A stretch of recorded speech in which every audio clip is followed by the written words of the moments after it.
श्री राधे राधे। राजस्थान विश्वविद्यालय के सिलेबस से सेमेस्टर सेकंड हिंदी साहित्य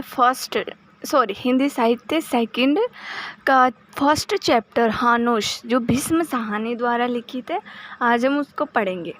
सबसे पहले लेखक का जीवन परिचय पढ़ते हैं। जन्म है सन 1914 ईस्वी में रावलपिंडी में भीष्म साहनी जी का जन्म हुआ और इनकी शिक्षा की शुरुआत रावलपिंडी से ही हुई। भीष्म साहनी जी ने यहीं से इंटरमीडिएट परीक्षा उत्तीर्ण की है। इसके पश्चात अंग्रेजी साहित्य में एमए किया और इसके बाद हम जानते हैं इनका साहित्य परिचय। भीष्म साहनी जी ने विद्यार्थी जीवन से ही लिखना प्रारंभ कर दिया था। उस समय उसकी कविताएं कॉलेज की रानी पत्रिका में प्रकाशित हुई। इन्हें ड्रामे का बड़ा शौक था। देश विभाजन के उपरांत ये अपने बड़े भाई बलराज साहनी के पास चले गए। इनके साहित्य जीवन का प्रारंभ यहीं से हुआ। कुछ समय बाद बम्बई में इनका मन न लगा, ये दिल्ली चले आए और कॉलेज में नौकरी करते हुए लेखन का सिलसिला जारी रखा। कुछ वर्षों तक भीष्म साहनी जी ने मास्को के एक विदेशी भाषा प्रकाशन गृह में एक अनुवादक के रूप में कार्य किया। यहाँ पर इन्होंने टॉल्स्टॉय तथा अस्त्राव्स्की की रचनाओं के अनुवाद किए। मास्को से लौटने के बाद 2.5 वर्ष तक इन्होंने नई कहानियाँ नामक कहानी पत्रिका का संपादन किया। अब जानते हैं इनका व्यक्तित्व कैसा था। भीष्म साहनी जी का व्यक्तित्व कैसा था। इनका व्यक्तित्व निराला था। वे सरल हैं, भावुक हैं, कर्तव्यनिष्ठ है। समाज सुधार की भावना विरासत में मिली थी इन्हें, क्योंकि ना इनके पिताजी व्यापारी थे और इनके परिवार में ना हमेशा से ही समाज सुधार की बातें चलती रहती थी। इनके पिताजी ने भी ऐसे काम किए हैं, समाज सुधार कार्य किए हैं। यही कारण है कि उनके उपन्यास में मध्यम वर्गीय परिवारों की समस्या उभर कर आई। अब जानते हैं कि इनकी प्रमुख रचनाएं कौन सी। रचनाओं में नाटक, कहानी और उपन्यासकार कौन कौन से। नाटक है हानूश कबीरा खड़ा बाजार में और कहानी है पहला पाठ शोभा यात्रा, पटरियाँ, भाग्य रेखा, भटकती राख। उपन्यास है झरोके, कड़ियाँ, तमस और बसंती। लेकिन हमें पढ़ना है भीष्म साहनी जी का हानूश नाटक ये नाटक कब प्रकाशित हुआ? 1977 में हुआ। और इस नाटक में मध्यकालीन परिप्रेक्ष्य में एक मानवीय स्थिति को बताया गया है और दिल्ली द्वारा Shri Ram centre for art and culture द्वारा सर्वप्रथम इसको प्रदर्शन किया गया इसका। और इस नाटक में क्या है? कथानक क्या है इस नाटक का? चेकोस्लोवाकिया की एक मीनार घड़ी का कथानक है। ये एक मंचीय नाटक है। अब आगे देखते हैं। हानूश जो नाटक है ना, उसमें जो पात्र हैं उन पात्रों का आपस में क्या संबंध है उनको मैं बताना चाहूँगी। हानूश जो है इस नाटक में वो है एक ताला बनाने वाला कारीगर है जो घड़ी बनाने का सपना देखता है। कात्या कौन है? हानूश की पत्नी है और यानका कात्या और हानूश की बेटी है। पादरी कौन है? हानूश का बड़ा भाई है और यानका की ताऊजी है। जॉन नगरपालिका का सदस्य है। जॉर्ज सेवक और हुसाक यह ना नगरपालिका के सदस्य हैं। हुसाक नगरपालिका का अध्यक्ष भी है। जेकब हानूस का सहायक है। एमिल हानूस का पड़ोसी है। और लाट पादरी कौन है? गिरजा का सबसे बड़ा अधिकारी है और बादशाह और महाराज ईसाई धर्म का अधिकारी है। और अब बात करते हैं धर्म की। तो धर्म की बात तो वैसे इस नाटक में कहीं की नहीं है, क्योंकि अगर वो ईसाई होता ना हानूश, तो वो पैसे लेने सबसे पहले गिरजे वाले के पास नहीं जाता। इस प्रकार नाटक में हानूश का चरित्र उभर कर आता है। इस नाटक में धर्म और सत्ता के गठजोड़ के साथ सामाजिक संघर्ष क्षेत्र को दिखाया, साथ ही पारिवारिक तनाव का भी बहुत बढ़िया तरीके से चित्रण किया गया। अब मैंने आपको पात्रों का संबंध ये सब तो बता ही दिया है और अब मैं बताना चाहती हूँ कि ये जो नाटक है ना, इसमें 3 अंक हैं और 6 दृश्य हैं। तीनों अंकों को हम पढ़ेंगे बढ़िया से।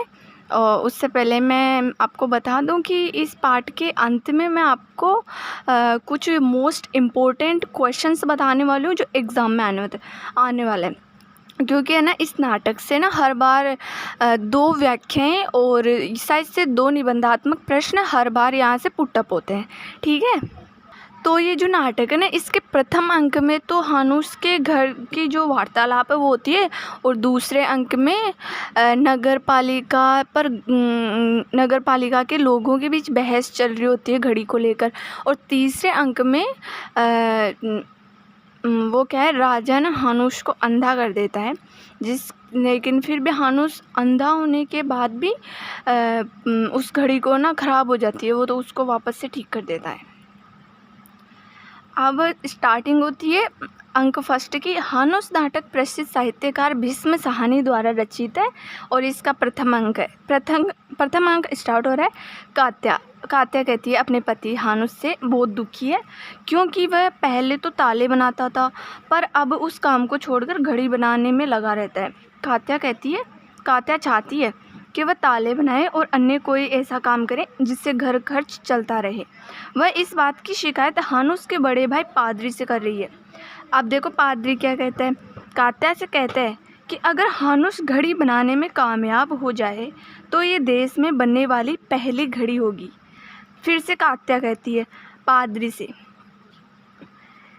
से कह रही है, जो हानुस का बड़ा भाई है, कि जिस घड़ी को बनाने में हानुस लगा हुआ है उससे वह नहीं बन सकती, क्योंकि वह पढ़ा लिखा नहीं है। वह तो एक मामूली ताले बनाने वाला है, वह कैसे घड़ी बना सकता है। बड़े बड़े ज्ञानी बुद्धिमान विद्वान बड़े बड़े कारीगर घड़ी बनाने में कामयाब नहीं हुए तो हानुस किस प्रकार घड़ी बना सकता है। अब कात्या को ना पादरी जवाब देते हैं, कहता है कि कात्या तुम हानुस को हौसला बढ़ाने की बजाय तुम उसे दुत्कारती हो। अगर इस प्रकार तुम या कोई भी व्यक्ति किसी विद्वान या पढ़े लिखे व्यक्ति को भी भला बुरा कहेगा तो शायद उसका भी हौसला टूट ही जाएगा। इसलिए पादरी कात्या को कहता है कि तुम हानुस की हिम्मत बनो, कमजोरी नहीं। अब पादरी कात्या से कहता है कि तुम हानुस का हौसला बढ़ाओ, उसकी हिम्मत बनकर उसका साथ दो। क्या पता हानुस घड़ी बनाने में कामयाब हो जाए तो तुम्हारी आर्थिक तंगी खत्म हो जाएगी। अर्थात कात्या चाहती कि हानुस घड़ी बनाने की धुन को छोड़कर ताले बनाए, अन्य काम करे जिससे घर खर्च चल सके। इस बात की शिकायत वह पादरी से करती है कि आपने हानुस को बिगाड़ा है। वो ये सब कह देती है। वो इसलिए कहती है ताकि ना पादरी हानुस को समझाए कि तू इस काम को छोड़ दे और घर खर्च के लिए कोई अन्य काम कर। अब पादरी कात्या को समझाता है। कात्या पादरी से कहती है कि हम जिस मकान में रहते हैं वह आपके पुरखों का मकान है, आपने इस मकान को हानुस के नाम कर दिया। अगर आप ये पुश्तैनी मकान हानुस के नाम न किया होता तो वह आज किसी रोजगार में लगा होता। कात्या ने ये इसलिए कहा क्योंकि अगर हानुस के पास मकान न होता तो उसे अपने घर परिवार की चिंता होती और वह कमाता, और अब उसे परिवार की कोई चिंता नहीं है। कात्या पादरी से कहती है कि हानुस जानता है कि व्यक्ति को सिर छुपाने के लिए एक छत की आवश्यकता होती है। ये मकान आपने उसको दे दिया। अब रहा सवाल 2 वक्त के खाने का, तो कात्या कहती है कि मैं रो धोकर कष्ट पाकर ताले बेच आऊँगी, उससे तो 2 वक्त की रोटी तो आ ही जाएगी। अब फिर से कात्या कहती है, पादरी से कहती है कि हानुस को घर गृहस्थी की कोई परवाह नहीं है। पहले तो 2-4 ताले बना लेता था, पर अब तो दिन रात उस पर घड़ी बनाने की धुन सवार हो गई है। पादरी फिर कात्या से कहता है, उसे समझाता है, कात्या तुम इन तकलीफ़ों से घबराओ मत। अब पादरी कहता है कि हानुस के लिए भी ये परीक्षा की घड़ी है। यदि हानुस घड़ी बनाने में कामयाब हो गया तो कात्या तुम्हारी सब परेशानियां समाप्त हो जाएगी, फिर तुम्हें गरीबी के दिन नहीं गुजारने पड़ेंगे। हानुस के आविष्कार को लोग दूर दूर से देखने आएंगे, जिससे उसकी प्रसिद्धि सारे संसार में फैल जाएगी। कात्या तुम जिसे छोटी सी बात समझ रही हो वह हम सबके लिए बहुत बड़ी बात है। अब पादरी फिर से कहता है, कात्या अगर हानुस ने ये घड़ी बना दी ना तो महाराज हानुस को माला माल कर देंगे तथा दरबारी भी बना देंगे। ये हमारे लिए सम्मान और गौरव की बात है। अतः तुम हानुस का सहयोग करो, उसको दुत्कारो मत। अतः हमें यहाँ सीख मिलती है कि किसी व्यक्ति को कुछ नया आविष्कार करने के लिए उसे विभिन्न संकटों से गुजरना पड़ता है।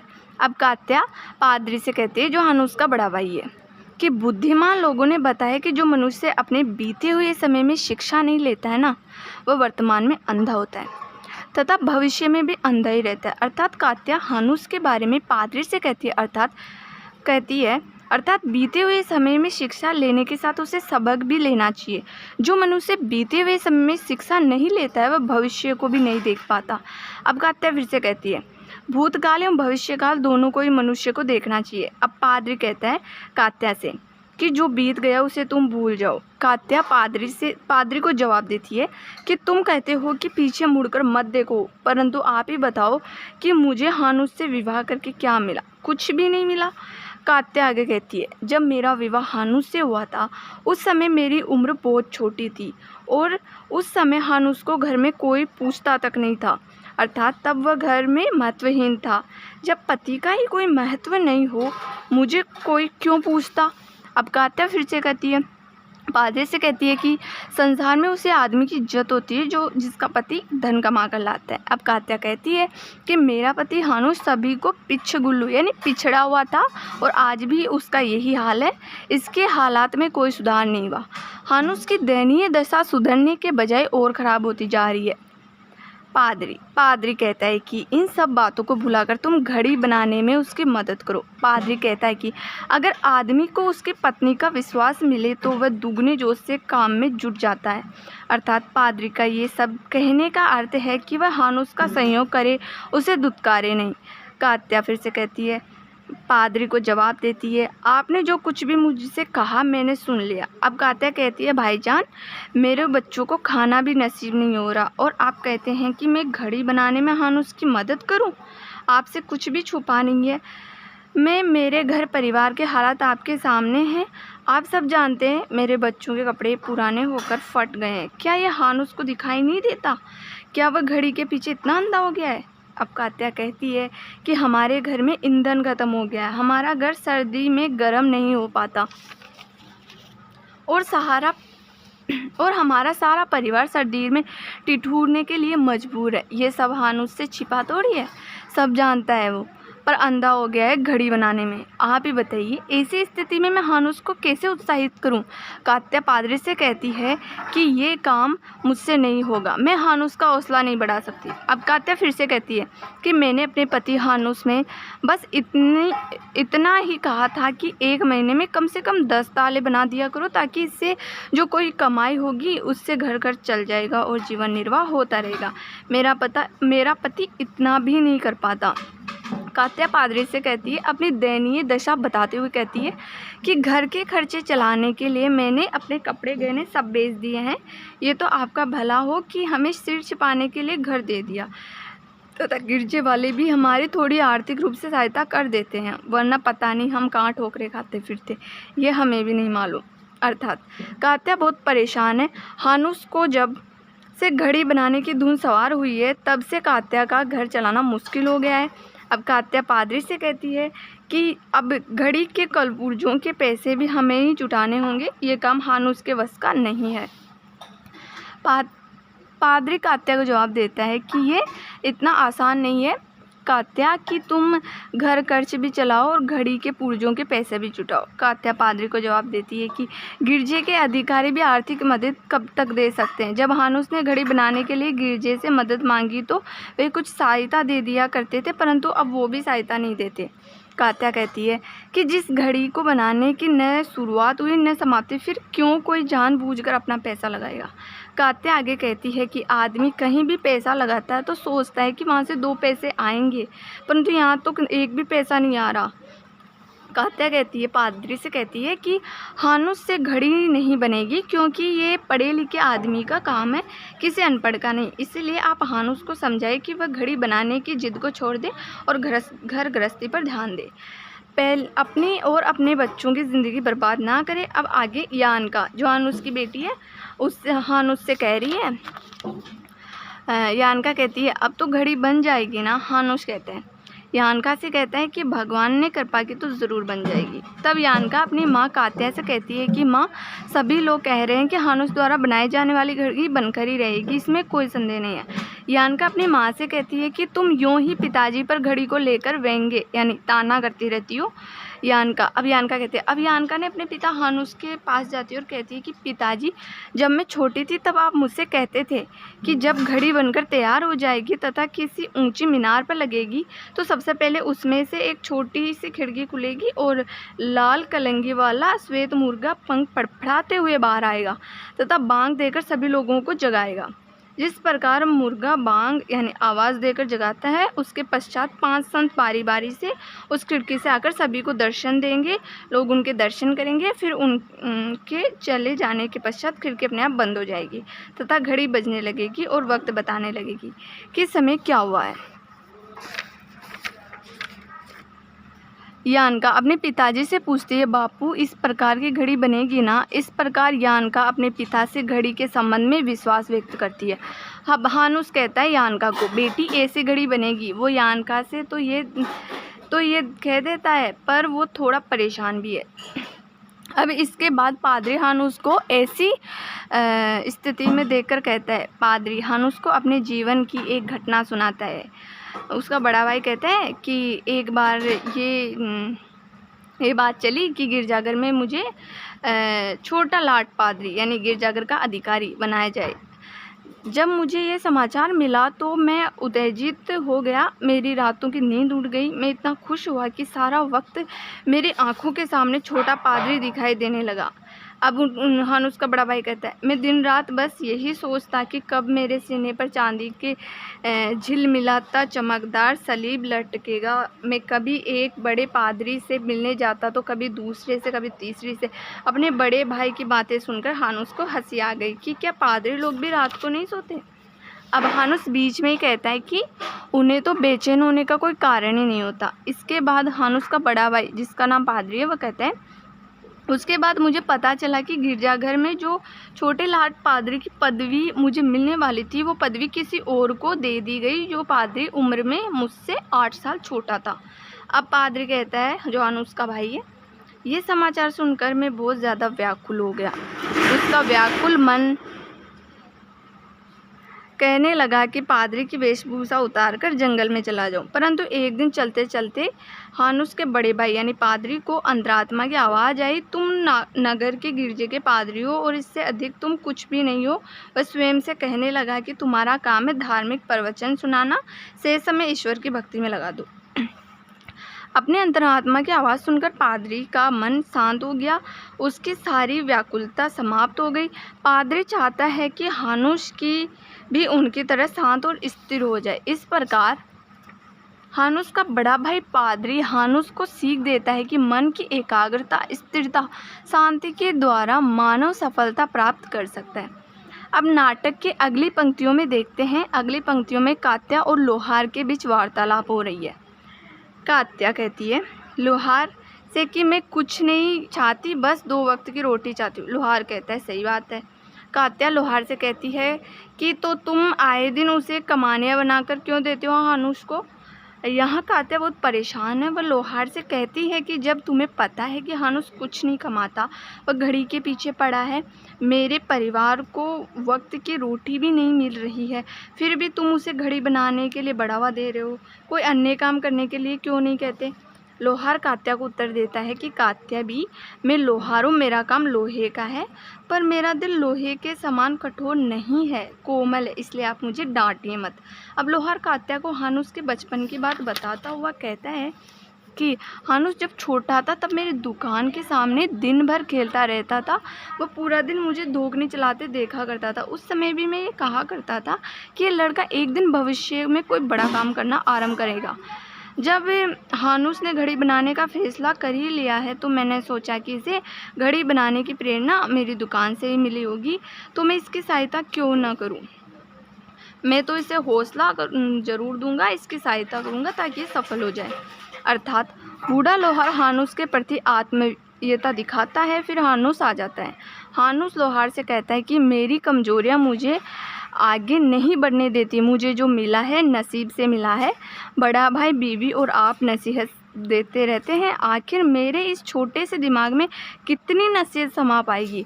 आप कुछ दिन मुझे मेरे हाल पर ही छोड़ दे, शायद मेरी बुद्धि कुछ काम करने लगे। अब लोहार आगे हानुस से कहता है कि हानुस, तुम मेरी बात का बुरा मत मानना, मेरा मतलब तुम्हें उपदेश देना बिल्कुल नहीं है। मैं तुमसे एक ही बात कहना चाहता हूँ कि तुम घड़ी बनाने में लगे रहो, दुनिया कुछ भी कहे उस पर ध्यान मत दो, अपने काम से काम में लगे रहो, क्योंकि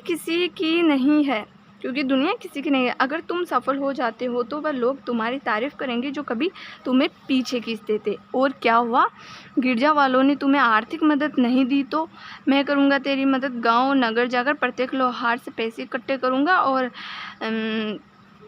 लोहार पैसे के लिए मनाही नहीं करेंगे, बस तुम अपना काम जारी रखना, यही मेरी इच्छा है। इस प्रकार लोहार हानुस को घड़ी बनाने के लिए सामाजिक आर्थिक रूप से मदद करने का आश्वासन देता है। इस प्रकार प्रथम अंक की समाप्ति होती है। इसके बाद द्वितीय अंक की शुरुआत होती है। मीनार जो हानुस ने घड़ी बनाई है उसको लेकर उसको नगर पालिका के सदस्य मीनार पर लगा देते हैं।